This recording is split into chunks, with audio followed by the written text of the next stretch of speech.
Aleluia, boa noite. Quantos estão felizes com Jesus? Amém? Quantos estão tristes com Jesus? Tem alguém triste com Jesus? Faz isso não, vai dar ruim, né? Que bom, louvado seja Deus. Louvamos ao Senhor pelo privilégio de poder estar na casa dEle.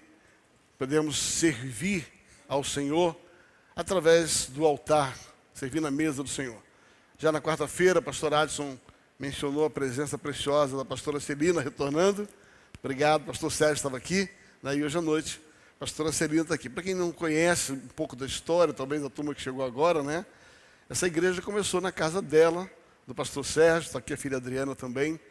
E nós chegamos aqui em São Paulo, e essa família foi a família que acolheu a igreja e deu start à igreja. Esse período de pandemia, eles estiveram um pouco ausentes, agora estão botando fogo na turbina de novo. Amém? Glória a Deus. Queridos, eu quero hoje conversar com vocês um assunto que, primeiramente, ele é muito desafiador para mim. Né? O que eu quero conversar com vocês hoje, ele é um grande desafio. Eu vou chamar assim um desafio constante. Talvez, espiritualmente, um dos maiores desafios que eu venho buscando vencer todos os dias, a cada tempo na minha vida. Mas também eu creio que a relevância da passagem, daquilo que eu quero conversar com vocês hoje, tem tudo a ver com o que a gente está preparando pela frente. Deus já tem falado conosco a respeito de um tempo novo, diga amém. Sabe, vocês não estão muito animados, né? Acho que é um feriado, está todo mundo pensando. Deus tem falado a respeito de um tempo novo na igreja. Amém. E nesse tempo novo na igreja, nós precisamos nos abrir. Eu não sei quanto a vocês, eu sou muito conservador. Extremamente conservador. Quase que extremamente conservador. Né? Eu gosto de usar aquela camisa com aquela calça. Eu gosto de botar gasolina no mesmo posto. Eu gosto de rotina. Sabe? Eu sou uma pessoa bem sistemática em relação a isso. Sou muito organizado não, mas eu tenho alguns sistemas que eu criei e eu não gosto de mexer muito. Né? E casei com a esposa que a cada 3 meses, dependesse, ela mudava os móveis da casa. Né? Até que ela conseguiu mudar a casa. Não só mudou os móveis, agora nós estamos mudando de casa também, né? Graças a Deus, depois de bastante tempo. Então, essa dinâmica interessante você ser atraído por uma pessoa com valores que não são tão importantes para você. Mas sabe o que eu entendo disso? É que, da mesma maneira como Deus nos atrai a pessoas que têm gostos diferentes de nós, e o propósito disso é que a gente aprenda a importância da diferença, e na diferença aprendemos a crescer e amadurecer. E o respeito pela diferença é que torna um casamento bonito, é que torna um casamento interessante. Já ouvi isso em certa ocasião, de que quando Deus fez o homem adormecer, e a figura ali é que ele tirou algo de Adão, ele tirou a costela de um lado de Adão para formar a mulher, um dos propósitos pelo qual ele tirou algo de Adão é para que ele sentisse falta de algo que ele não tinha. Logo, ele não vai procurar alguém que tem o que ele tem, ele procura alguém que tem o que lhe falta. Ele procura a costela que lhe falta. E é por isso que a gente às vezes casa com um trem tão diferente, né? Então, por quê? Porque na verdade nós estamos buscando esse aperfeiçoamento. Deus coloca na nossa vida pessoas para nos ensinar a respeito de algo que nós não atribuímos tanto valor, e nós vamos precisar atribuir valor. Semelhantemente, também da mesma forma, nós somos a mesma coisa na vida de alguém. Da mesma maneira que isso é assim no casamento, isso também é assim na vida espiritual.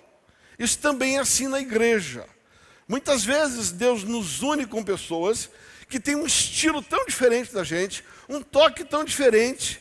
Quando eu conheci o pastor Paulo, eu falei, não vai dar certo. Não vai funcionar. Né? Ele está para a direita, eu estou para o centro, quase para a esquerda. E sabe o que aconteceu? Eu descobri que Deus colocou ele ali para me ensinar a respeito da importância de algumas coisas que eu não atribuía essa importância. e que essas coisas estavam fazendo falta no meu ministério, na minha vida. E é tão bom ouvir dele, quando ele veio e ele falou algo muito semelhante. Ele falou, olha, Deus nos trouxe como família para esse lugar, para que você primeiro cuide da gente, e também nós precisamos aprender com esse ministério algumas coisas que nós não aprendemos ao longo da nossa jornada. Então, também de uma certa forma, o ministério é um tipo de casamento. Nós vamos sempre nos deparar com alguns desafios a respeito de algumas pessoas.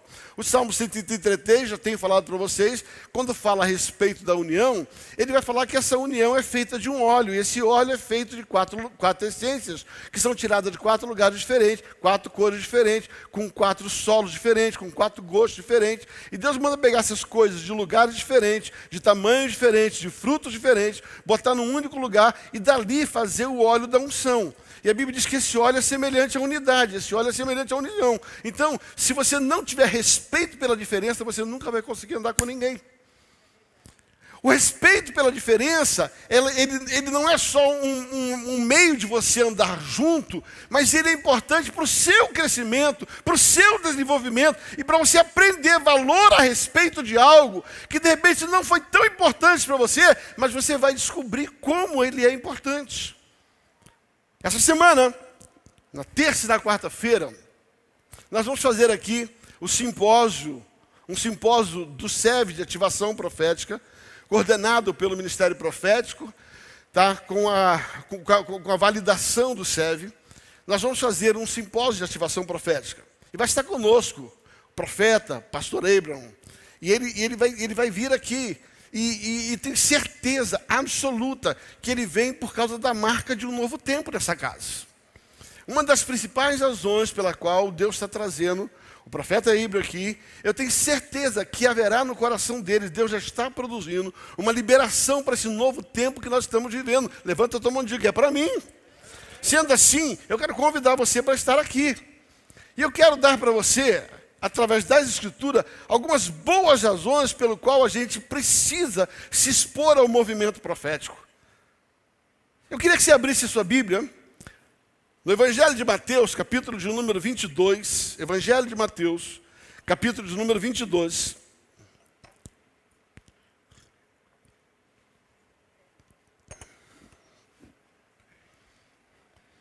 Versículo de número 29. Respondeu-lhe Jesus, errais, não conhecendo as Escrituras, e nem o poder de Deus. Repita comigo, errais, por não conhecendo as Escrituras, e nem o poder de Deus. Talvez nesse versículo esteja o meu desafio. Nesse versículo esteja talvez a minha grande busca. O equilíbrio entre as Escrituras e o poder.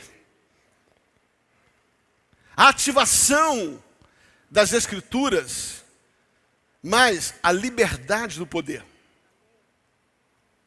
Eu fui criado numa estrutura conservadora, extremamente conservadora, de uma estrutura denominacional conservadora, que os dons do Espírito eles não eram ensinados, divulgados.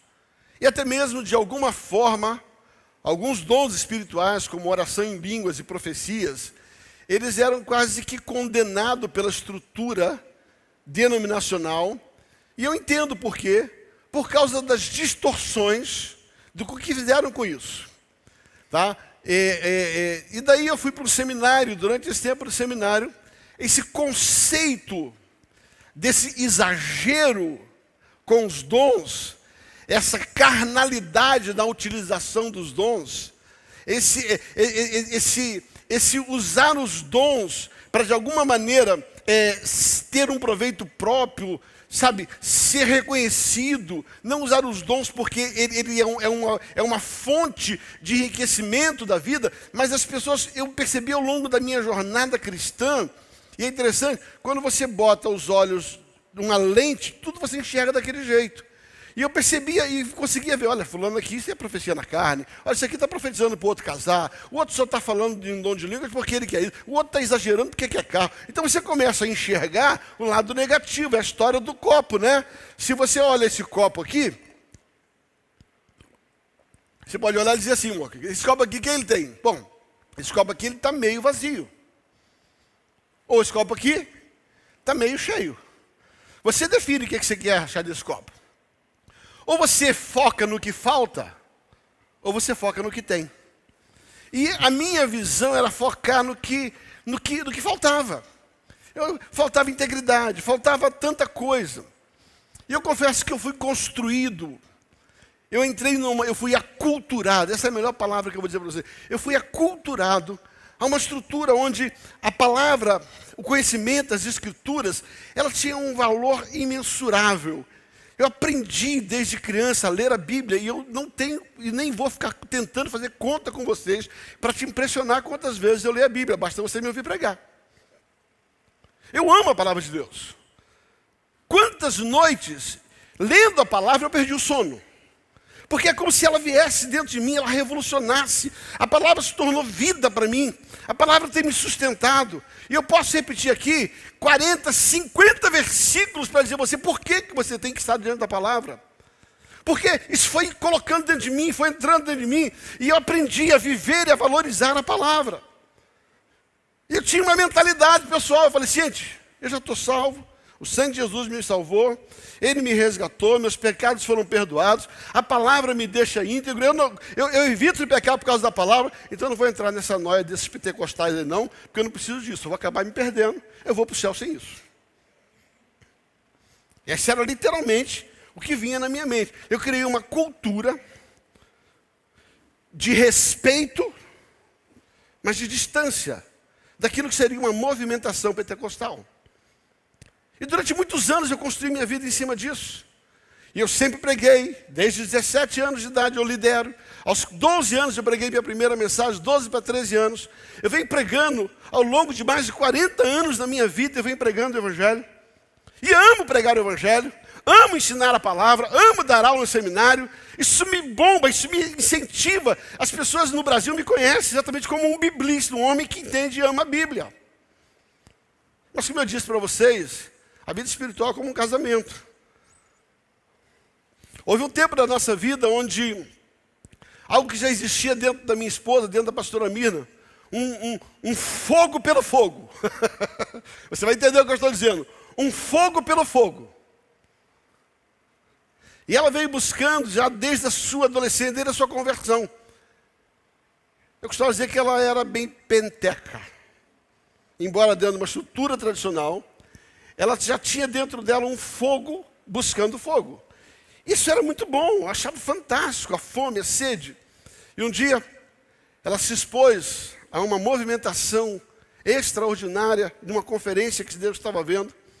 E ela foi impactada, ela foi atingida pelo poder de Deus de uma maneira tão grande, que ela foi batizada no Espírito Santo, ela começou a orar em línguas, que era algo que na estrutura que a gente tinha não era algo comum.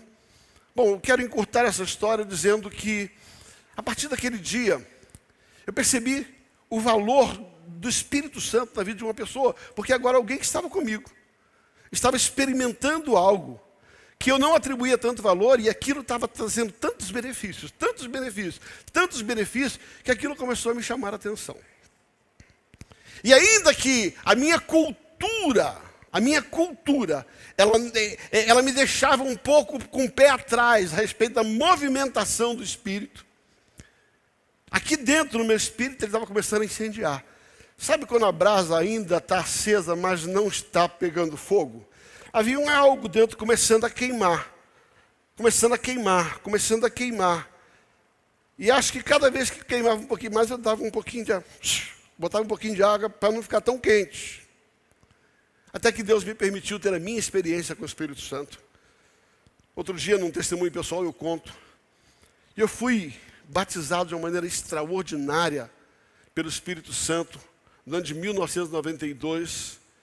E daquele dia em diante, eu tive que pedir perdão muitas vezes ao Espírito Santo, por tantos anos na minha vida, no meu ministério, ter colocado algo tão importante em segundo plano na minha vida. Eu quero dizer para vocês, eu sou apaixonado pelo Espírito Santo. Eu sou apaixonado pela movimentação do Espírito Santo. Eu sou apaixonado pelos dons do Espírito. Eu sou apaixonado pelo fluir do Espírito. Eu acredito, eu vivo, eu busco os dons espirituais. Cada dia mais isso pulsa dentro de mim. Eu vou para a conferência, querido, só para você entender algo, de 1994 até talvez o ano 2005, 2002, eu fui a várias conferências de avivamento. Eu fui 3 vezes a Toronto, no Catch the Fire. Eu fui 5 vezes no Cláudio Freire, ali na Argentina, para poder, ser impactado pelo fogo que estava na Argentina. Eu fui aos Estados Unidos, eu fui atrás, eu corri atrás. Por quê? Porque eu aprendi a importância e o valor do Espírito Santo. Eu quero dizer para você, essas conferências impactaram a minha vida. Essas conferências, elas incendiaram, elas colocaram dentro de mim algo que eu digo, meu Deus, por que eu fiquei tanto tempo longe disso? Por que tanto tempo eu desperdicei isso? Houve um dia, talvez o dia que mais marcou a minha existência, e foi um dia que eu estava numa vigília, e naquela vigília, eu estava ali e tinha um pregador que eu queria ouvir naquela vigília, e quando foi, naquela noite entrou um profeta naquele lugar. Não importa o nome dele. E quando ele entrou naquele lugar, ele começou a se movimentar profeticamente, trazendo palavras proféticas tão pontuais, tão precisas, dando número de identidade, placa de carro, aqueles negócios loucos, pá, pá, pá, pá. E aí voltou o espírito tradicional. Eu falei, rapaz, esse cara é do inferno. Aí eu vou lá para a Bíblia, né? Isso é espírito de adivinhação, está lá na Bíblia, Simão. Tinha um cara que adivinhava tudo. E aquilo ali, fechei meu coração, falei, rapaz, esse homem é do inferno, esse homem é do inferno. E aquilo começou a me agonizar, porque eu era o coordenador daquela vigília, e o cara chegou de repente, e o cara tomou conta da vigília, e bagunçou a vigília, e eu estou vendo que a palavra não ia acontecer. Aqui foi me dando agonia aqui dentro. E o velho Djalma, a tradição voltou, e eu comecei, esse rapaz é do inferno. Esse rapaz é do inferno. E eu falei, como é que eu vou parar esse cara? Como é que eu vou parar? O pastor Amir está do meu lado. Eu falei, como é que eu vou parar ele? Eu tenho que parar ele. E tudo que eu queria era parar aquela movimentação. Daqui a pouco, eu falei assim, e se eu estiver errado? E se ele for de Deus? E se eu estiver lutando contra o Espírito Santo? Aí me deu temor. Eu falei, Senhor, vamos fazer o seguinte. O Senhor sabe, conhece o meu coração íntegro. Essa pessoa está me incomodando. Eu aqui, não sei o senhor, mas eu aqui, para mim, esse cara, não tem nada contigo. Mas se ele for do Senhor, se ele veio aqui enviado pelo Senhor, eu vou fazer uma prova, dei uma de Gideão. Eu vou fazer uma prova com o Senhor. Ele está profetizando em ordem ali, ó. Tá. Ele tem que parar de profetizar agora. E tinha que mudar de lado. E ele tem que vir na minha direção. E ele tem que repetir a profecia que eu recebi semana passada em Goiânia. Eu tinha recebido uma profecia em Goiânia. E falei, se ele é de Deus, o Senhor vai revelar para ele que ele precisa parar. Ele precisa vir e me entregar a confirmação daquela profecia que eu recebi em Goiânia semana passada. Daqui a pouco ele para e falou assim, ei, você aí que pediu para Deus falar com você? E você queria que eu repetisse aquela profecia lá de Goiânia? E mais, daquela senhora de cor que usava coque, que estava vestida de preto. Eu falei, não, aí não. Aí esculhambou. Aí bagunçou comigo. Ele veio e falou assim, ouça bem, aquela era uma profetinha pequena, ela não sabe nada sobre a sua vida. Eu sei, pastor Amir está aqui e sabe o que eu estou contando. Eu sei sobre a sua vida. E eu conheço a sua integridade. Agora eu vou lhe dizer algo. Deus está liberando algo sobre a sua vida, a partir de hoje, que vai transformar a sua existência com o Espírito Santo. E coisas extraordinárias aconteceram naquela reunião. Aquele dia eu falei, Senhor, eu não duvido mais de nada. Eu não sou juiz do movimento do Espírito. Não sou eu que valido a movimentação do Espírito ou não. Embora tenha em mim a sensibilidade espiritual. A Bíblia diz que eu preciso aprender a julgar a profecia, mas não julgar o profeta. Eu preciso discernir a movimentação diante de um quadro de Deus. Por que eu estou contando essa experiência? Porque o texto que nós lemos, ele fala exatamente sobre isso. Ele diz assim, existem 2 formas de você cometer um erro. Existem 2 formas de você cometer o erro. Forma 1, quando você não valoriza a palavra. Quando você não conhece as Escrituras. Se você não valoriza as Escrituras, errado. É um erro. E esse erro pode ser muito duro de você se manter. Ele está dizendo, sabe, errais, Jesus está dizendo, errais não conhecendo as Escrituras. Então, deixa eu dizer para você, se você é do reteté, legal, mas se você não é da palavra, bem errado. Agora, também Jesus disse que se você é da palavra, mas você não valoriza o poder de Deus, bem errado do mesmo jeito. Então, qual é o grande desafio de uma igreja? Qual é o grande desafio de uma pessoa? Faz assim com a mão. Escritura, de novo, escritura, escritura, escritura, poder, poder, poder, poder. De novo agora, qual é o grande desafio? Diga assim, conhecer as Escrituras e ser impactado pelo poder de Deus. Conhecer as Escrituras e ser impactado pelo poder de Deus. Eu quero dizer para você, esta igreja é uma igreja que ama as Escrituras e que deseja e anela que o poder venha sobre ela em nome de Jesus. E Deus começou por mim.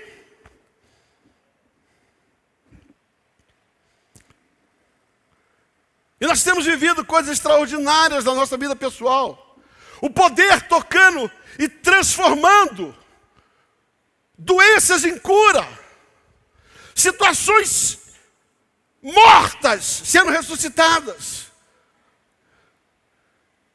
Através do poder de Deus, nós temos visto coisas extraordinárias acontecer na nossa vida pessoal, como família, como igreja.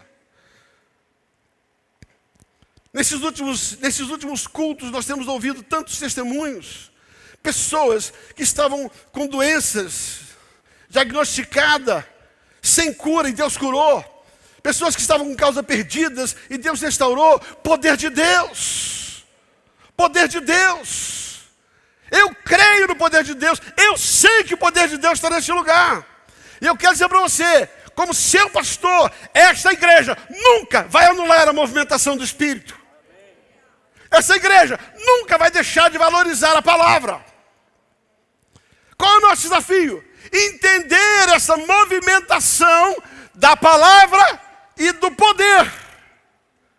Fazendo com que a palavra não anule o poder, nem o poder não esteja alicerçado na palavra.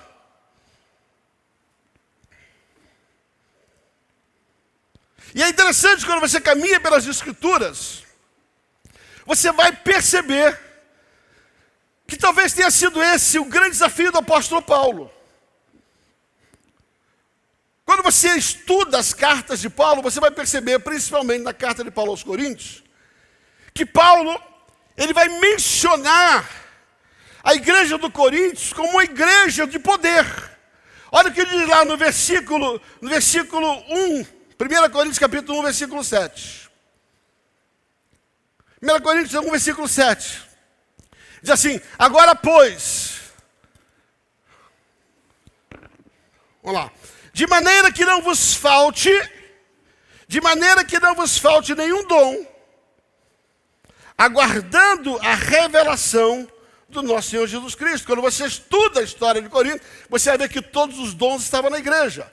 Diga assim, Corinto era uma igreja de poder, mas faltava ali a manifestação. Olha o que ele vai dizer. Olha o que ele vai dizer em 1 Coríntios capítulo 3, versículo 2. Olha lá. Ele vai dizer assim, ó, 1 Coríntios capítulo 3, versículo 2. Eu, porém, irmãos, falando para o mesmo grupo, eu, porém, irmãos, não vos pude falar como espirituais.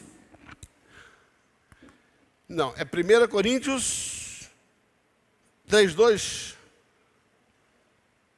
Volta 3, 1. Isso. Eu, porém, irmãos, não vos pude falar como espirituais. Ué, não era uma igreja cheia de poder? Ele não falou no capítulo 1 que era uma igreja cheia de poder? Agora ele diz assim, ó, eu não pude falar como espirituais, mas sim como carnais. Como criança em Cristo. Você prestou atenção no que ele está dizendo? Ele está dizendo o seguinte, sabe, eu queria falar com vocês, porque vocês são uma igreja cheia de poder. Mas a partir do poder há muita carnalidade no meio de vós. Porque faltava o quê? Ele vai assim, versículo seguinte, ele vai dizer assim. Ele vai falar, leite vos dei a beber, e não dei alimento sólido, porque ainda não podeis suportá-lo, nem ainda agora podeis, porque ainda sois carnais. Ele chega na igreja de Corinto e diz assim, olha, vocês estão uma igreja cheia de poder, mas o poder sem a palavra deixa vocês imaturos. E você vai perceber que ele vai trabalhar divisão, discórdia, ele vai trabalhar a falta de compromisso, ele vai trabalhar a imaturidade, ele vai trabalhar com a igreja de Corinto, que era uma igreja tão focada no poder, mas sem uma base da palavra, e por causa disso, era carnal, ela era carnalidade. Eles brigavam para saber quem era melhor. Eu sou de Paulo, eu sou de Apolo, eu sou de Cefas. Havia uma discussão para entender quem era melhor. O que é isso? Imaturidade, apesar do poder. Então Paulo chega para a igreja em Corinto e ele desafia a igreja em Corinto a crescer na palavra, porque ela já estava cheia de poder. Agora, interessante que para a igreja de Tessalonicenses, agora vai até a igreja de Tessalonicenses. 1 Tessalonicenses, versículo 2. Capítulo 2. 1 Tessalonicenses, capítulo 2, versículo 13. Outra razão ainda temos nós para incessantemente, olha bem, outra razão ainda temos nós para incessantemente dar graças a Deus. É que tendo vós, olha bem, tendo vós recebido o quê? A palavra que de nós ouviste, que é de Deus, o que eles fizeram? Acolheste, não como palavra de homem, e sim como em verdade é a palavra de Deus. Agora presta atenção, resultado, a qual, com efeito, está fazendo o quê? Está operando eficazmente em vós os que credes. Você entendeu qual era a coisa forte para a igreja de Tessalonicenses? Era uma igreja forte na palavra. É uma igreja que acolheu a palavra. É uma igreja que amadureceu na palavra. É uma igreja que creu na palavra. Isso fez com que eles se tornassem maduros. Isso fez com que eles fossem eficazes em função daquela coisa. Qual era o desafio de Paulo aos Tessalonicenses? Vai lá até 1 Tessalonicenses 5:19.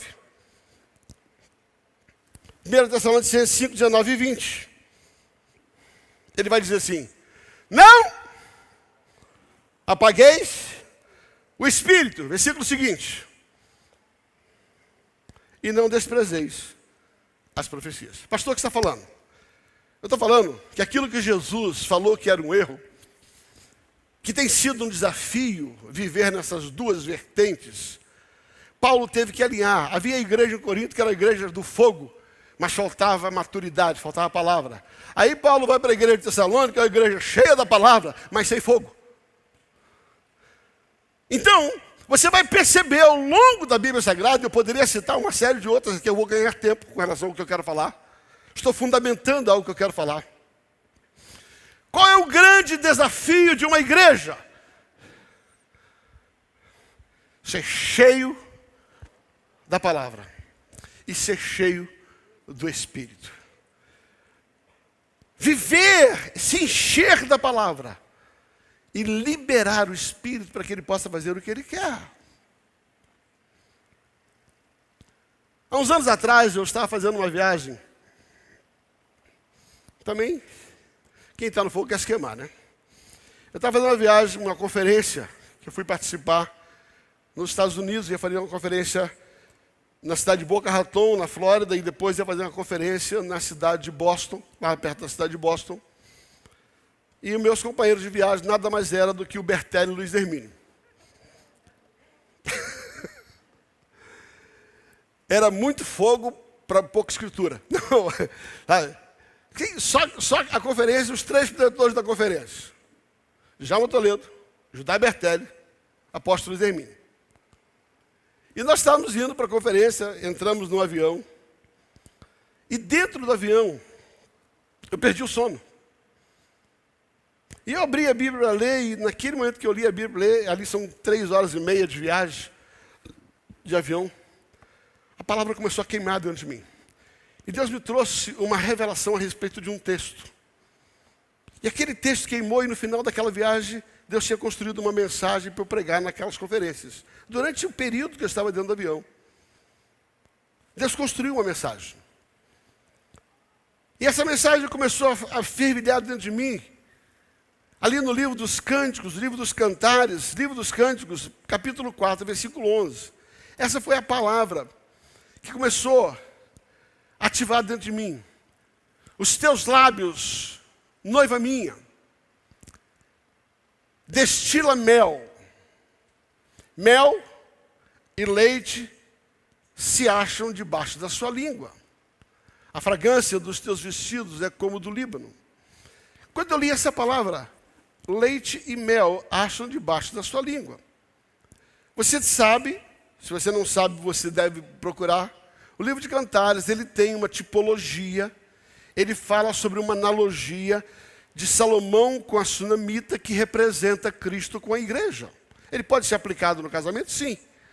Mas a verdadeira aplicação daquilo ali é o relacionamento de Salomão com a sunamita, que é o relacionamento de Cristo para com a igreja. Pastor Paulo vai lançar no final do mês de novembro um livro sobre Cantares aqui, que ele escreveu.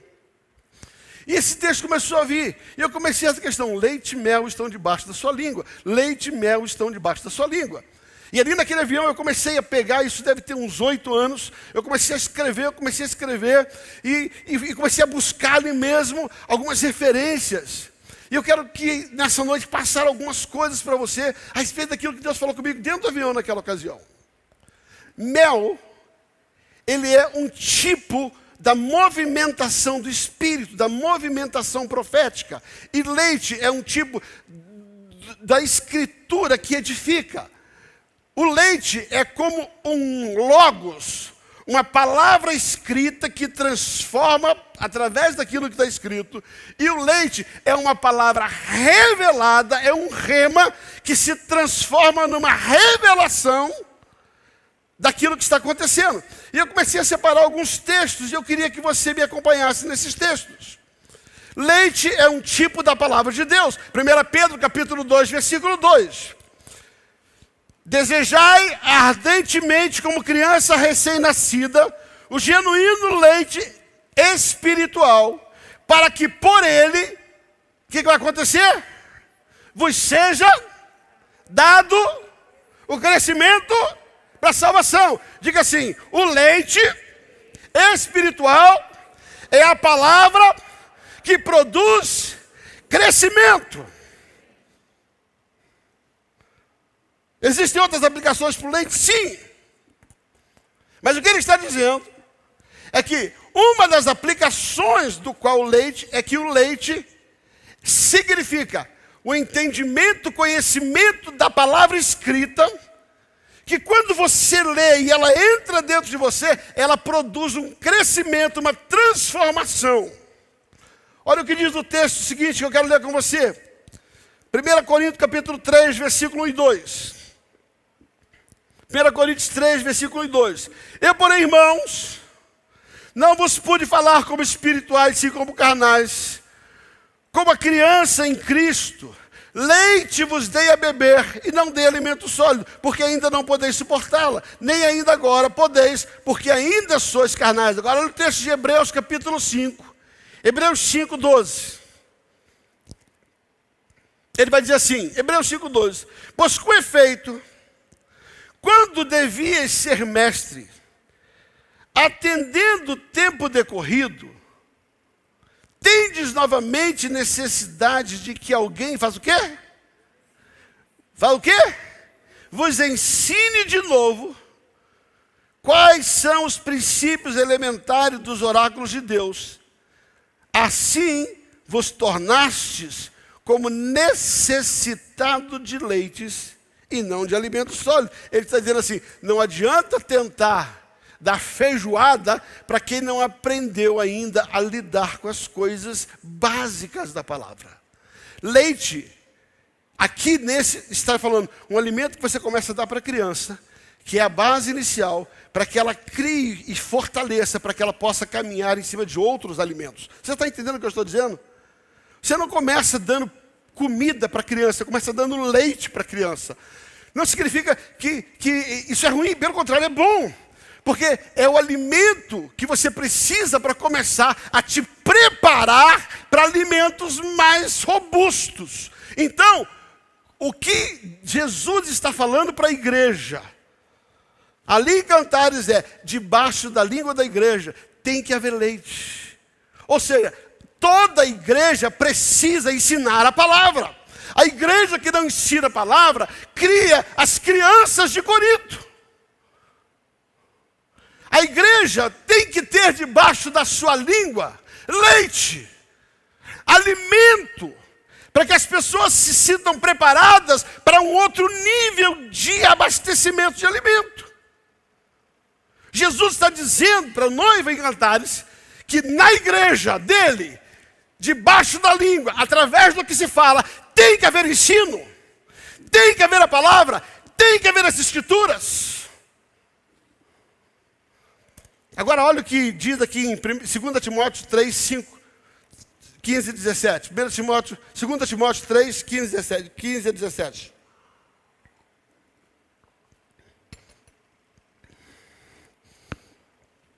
E que desde a infância, Paulo falando a Timóteo, sabes as sagradas letras. O que Paulo sabia?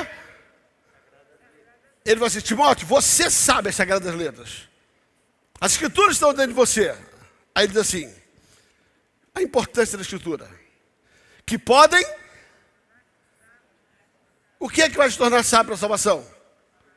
As escrituras. O leite. Tornar sábio para a salvação pela fé em Cristo Jesus. Aí ele começa a explicar. Toda a escritura, ela é inspirada por Deus. Mas não é só inspirada, ela é o quê? Útil para o ensino. Mas não é só útil para o ensino, ela é útil para repreensão, ela é útil para correção, ela é útil para educação na justiça. Qual o propósito? Fala comigo. A fim que o homem de Deus seja perfeito e perfeitamente habilitado em toda boa obra. O que Paulo está dizendo? Sem escritura você nunca vai ser aperfeiçoado. Sem a escritura você nunca será habilitado no teu ministério. A escritura, ela é o poder de Deus para transformar. Ela é o poder de Deus para corrigir. Ela é o poder de Deus para te tornar sábio. Ela é o poder de Deus para colocar você mais maduro. E para preparar a mim e a você para toda boa obra. Então, você quer fazer parte de uma igreja séria? Quer fazer parte de uma igreja madura? Debaixo da língua da igreja tem que ter leite. Tem que ter escritura. Tem que ter fundamento. A igreja precisa ensinar a palavra. Ter na sua língua o logos. O leite que produz o crescimento e habilita para toda boa obra. Mas Jesus disse para a noiva, debaixo da tua língua tem leite, mas também tem mel. O que eu estou dizendo é que uma igreja ela não pode somente pôr para fora o leite do conhecimento, mas ela precisa também pôr para fora o mel da revelação, o mel do poder, o mel que vai fazer as pessoas terem experiências necessárias. O mel também é um tipo da palavra, só que não logos, a palavra rema, a palavra revelada. A revelação, o logos é uma revelação, é uma palavra profética. Agora, olha que texto lindo, Apocalipse, capítulo número 10. Apocalipse, capítulo número 10. Vai dizer assim: a voz que eu ouvi, vinha do céu, estava de novo falando comigo, dizendo... Vocês estão entendendo? João, no Apocalipse, tem uma experiência, ele diz assim, ó, veio uma voz do céu, que era Jesus falando com ele, tá me dizendo, vai, toma o livro que se acha aberto na mão do anjo em pé sobre o mar, e sobre a terra. Aí João diz: fui, pois, ao anjo e disse-lhe que me desse o livrinho. Então ele me falou: toma, devora-o, e certamente ele será amargo no teu estômago, mas na tua boca doce como mel. Eu tomei o livrinho da mão do anjo, eu devorei, e na minha boca o livrinho era doce como mel. Mas quando comi, no meu estômago ele ficou amargo. E qual foi a consequência dele ter comido esse mel que entrou doce e se tornou amargo? Então me disseram: é necessário que ainda profetizes a respeito de muitos povos, nações, línguas e reis. Presta atenção. Na boca da igreja tem que ter leite, mas tem que ter mel. E mel é o tipo da revelação do poder, da profecia, da liberação dos dons que precisa sair da igreja. Como Jesus disse, uma igreja que só é fundamentada nas Escrituras está errado. Uma igreja só fundamentada no mel, no poder, errado. Então, nós temos que ter as Escrituras que nos alimentam, que nos fortalecem, que nos preparam para toda boa obra, mas nós precisamos ter o mel, que entra como se fosse doce, mas quando cai, ele causa uma revolução que não se contém aqui, e ele tem que vir para fora em forma de profecia. Diga amém. Por favor, diga amém.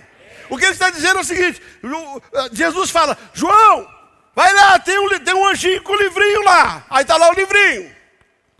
Pede o livrinho e devora ele. Ei, você quer poder? Devora o livro. Porque todo poder sem fundamento no livro vai dar errado. Assim como todo fundamento sem poder contado no livro está errado.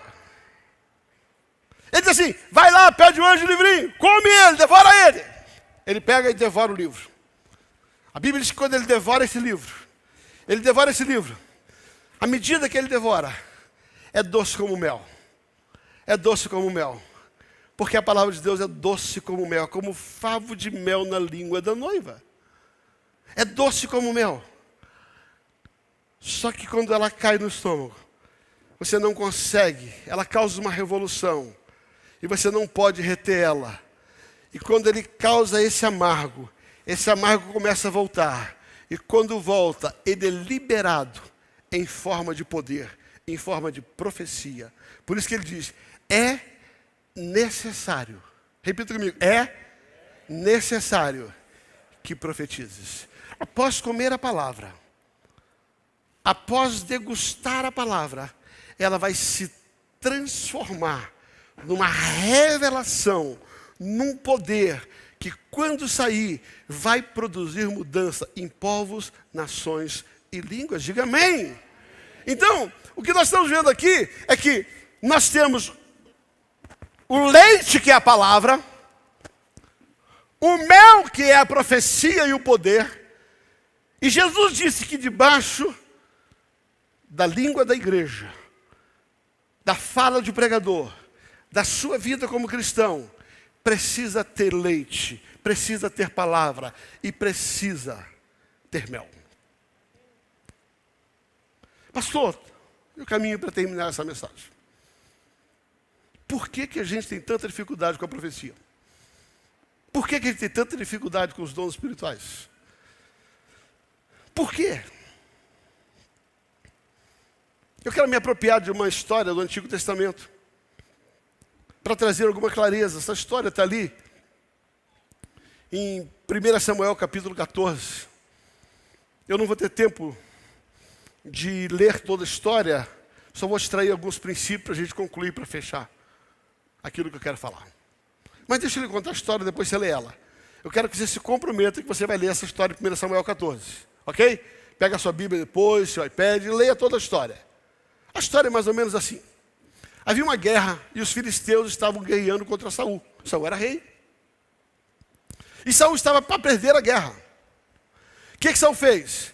Saul foi e convocou todo o povo de Israel. E eles fizeram um juramento. Fala comigo, juramento. Um compromisso. E Saul disse: ninguém pode tocar em alimento. O povo está proibido de tocar em alimento. Essa foi a ordem de Saul. Ele convocou o povo para não se alimentar. Só que o filho dele, Jonatas, não estava no arraial quando Saul fez o povo jurar. E Jonatas estava perto do acampamento dos filisteus. E a Bíblia diz que Jonatas chamou 2 escudeiros e falou assim: vamos até o acampamento dos filisteus. E a Bíblia diz que ele saiu de gatinho assim, ó. Depois você lê lá. Ele e os 2 escudeiros. E eles causaram um estrago enorme. E eles derrubaram e mataram muitos filisteus. Ao ponto de que teve tanto barulho com aquela vitória de Jonatas, que lá no arraial de Saul, onde estava todo mundo sob juramento de não comer, o pessoal começou a perguntar: o que está acontecendo? Que movimento é aquele lá no acampamento dos filisteus? Aí alguém falou assim: é Jonatas. É Jonatas que entrou lá e causou um grande estrago. Aí Jonatas volta todo feliz da vida para contar os feitos. Quando ele chega, ele descobre que Saul tinha proibido que o povo tocasse em alimento. Jonatas fica revoltado. E aí, a partir do versículo 25, 1 Samuel 14, a partir do versículo 25, eu vou ler rapidamente para você. Estamos concluindo essa mensagem. 1 Samuel 14, 25.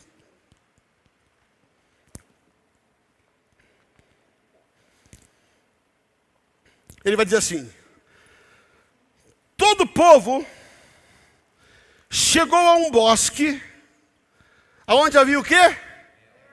Mel no chão. Chegando o povo ao bosque, eis que corria mel. Em outra versão diz assim, que havia um rio de mel. Essa versão diz que corria mel. Mas se pegar uma outra versão, ao meio da 21, você vai ver que havia um rio de mel no chão. Porém, ninguém chegou a mão à boca, porque o povo temia a conjuração, ou seja, o juramento que eles tinham feito. Jonatas, porém, não tinha ouvido quando seu pai conjurara o povo. E o que ele fez? Estendeu a ponta da vara que tinha na mão e molhou no favo de mel, e levando a mão à boca, tornaram o quê? A brilhar seus olhos. Então respondeu um do povo: teu pai conjurou solenemente ao povo, ou seja, teu pai fez o povo jurar, dizendo: maldito o homem que hoje comer pão. Estava exausto o povo. Então disse Jonatas: meu pai turbou a terra. Agora presta atenção nesse finalzinho. Ora, vede como brilham os meus olhos, por ter eu provado um pouco deste mel. Eu vou repetir. Vede como brilham os meus olhos, por eu ter provado um pouco deste mel. Quanto mais, se o povo hoje tivesse comido livremente do que encontrou no despojo de seus inimigos, porém desta vez não foi tão grande a derrota dos filisteus. Deixa eu contar para você o que acontece. Diga assim: mel é o tipo do poder que abre os olhos e libera a vitória. A Bíblia diz que Jonatas, ele tocou num pouquinho do mel. E seus olhos se abriram. Ele passou a enxergar o que ninguém mais enxergava. Ele foi renovado num poder que ninguém mais foi. E quando ele fez isso, ele causou um estrago muito grande. E Jonatas disse assim: sabe qual foi o problema? Sabe por que nós não tivemos uma vitória maior? Sabe por que nós não tivemos uma vitória muito maior? Porque o povo estava debaixo de juramento de não tocar no mel. O povo havia se comprometido com a autoridade de que eles não tocariam no mel. E porque eles estão comprometidos com autoridades, com ensinos errôneos a respeito do mel, a respeito do poder, a respeito da profecia, a vitória tem sido pequena. Jonas disse assim: errou. Por quê? Porque o mel, a profecia, o poder, ele precisa fluir da igreja para que a vitória da igreja seja maior. Jonatas disse: se eu só com um pouquinho de mel, olha o que aconteceu. Eu passei a enxergar o que eu não enxergava. A profecia, o poder de Deus, ela vai abrir os seus olhos para aquilo que você não está vendo. Certa ocasião, o profeta Eliseu estava no alto monte e estava com ele seu servo Geazi, e o exército sírio cercou para matar Eliseu. Quando Geazi viu, ele correu e falou assim: estamos ferrados. Os sírios eram como um mar de gente, diz as escrituras. E Geazi falou assim: vamos morrer. Só tem eu e você aqui. Só tem nós dois aqui. E esses homens todos vieram matar a gente. Eu costumo dizer que Eliseu devia estar tomando água de coco, sentado na rede. E ele falou assim: Senhor, abre os olhos desse rapaz, para que ele possa ver o que ele não está vendo, para que ele veja que existe mais ao nosso lado do que contra nós. E a Bíblia diz que os olhos de Geazi se abriu, e ele viu que havia uma multidão de anjos, que ele não enxergava. Sabe, queridos, o mel vai te fazer ver o que naturalmente você não vê. O mel vai produzir na sua vida a vitória que você precisa. Eu quero dizer para você: eu amo mel, eu quero mel, eu louvo a Deus pelo mel, eu quero que essa igreja toda coma mel, eu quero que você se farte de mel, eu quero que você se encha de mel, eu quero que o mel seja a comida predileta de vocês, porque o mel abre os olhos, o mel traz uma grande vitória. Eu quero dizer para você: espere com expectativa, porque tem muito mel. Há um rio de mel para essa igreja, há um rio de mel para esta igreja, há um rio de mel para esta igreja. Eu vou repetir: há um rio de mel para esta igreja.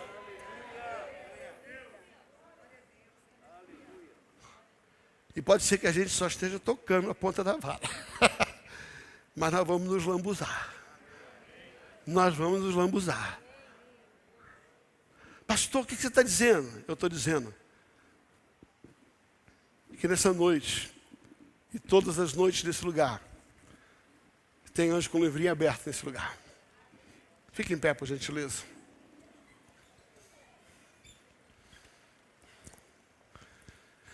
Tem anjo com livrinho aberto. Tem anjo com logos à sua disposição. Do altar dessa igreja, desde que você está aqui, desde que nós estamos aqui, esse livro nunca deixou de ser aberto nesse lugar. Como equipe ministerial, nós temos nos empenhado em não ficar falando abobrinha, contando historinha, porque nós entendemos o valor da palavra. Nesse altar sempre haverá um livro aberto. Sempre haverá um livro aberto. E o que Jesus fala para João é: pega esse livro,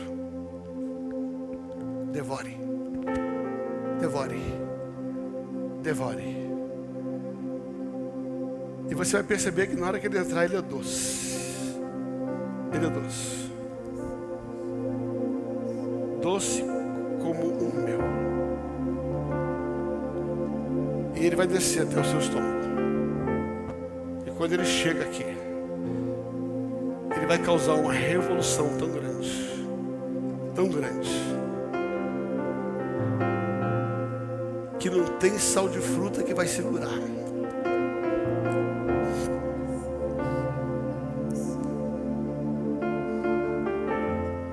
Jesus disse, através de Salomão, a sunamita, Jesus diz na sua igreja, na boca da minha igreja, na boca da noiva,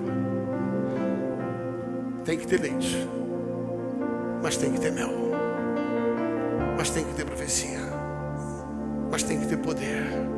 Jesus disse, errais por não conhecer as Escrituras, mas também erra por não conhecer o poder de Deus. Paulo passou o ministério ajustando a igreja que tinha muita palavra, mas que precisava valorizar a manifestação do Espírito. E a outra igreja tinha que segurar a igreja, porque tinha manifestação demais e palavra de menos. Quando você lê a carta aos Coríntios, já vê que Paulo passa toda a carta aos Coríntios ajustando essas duas coisas: leite e mel, palavra e poder. Leite e mel, palavra e poder. Leite e mel, palavra e poder. Eu quero dizer que nessa noite o leite foi jogado sobre a sua vida, mas esse leite, ele entra como um doce mel para se transformar num amargo da profecia. E o texto de Apocalipse, ele termina dizendo assim: quando você come, quando você devora, essa palavra é doce na hora que entra, até que ela vem para o estômago, ela se torna amarga. E ele diz assim: é necessário. Repita comigo: é necessário. De novo: é necessário. Não é uma opção, é necessário. Não é uma opção, é uma ordem. É necessário que profetizes sobre povos, sobre nações e sobre línguas.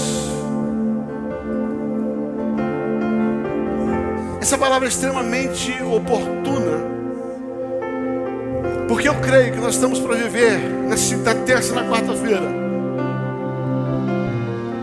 um derramar de mel sobre essa casa. Não, você não entendeu. Eu creio que Deus está trazendo um rio de mel sobre esta casa. E nós assumimos um compromisso desse altar,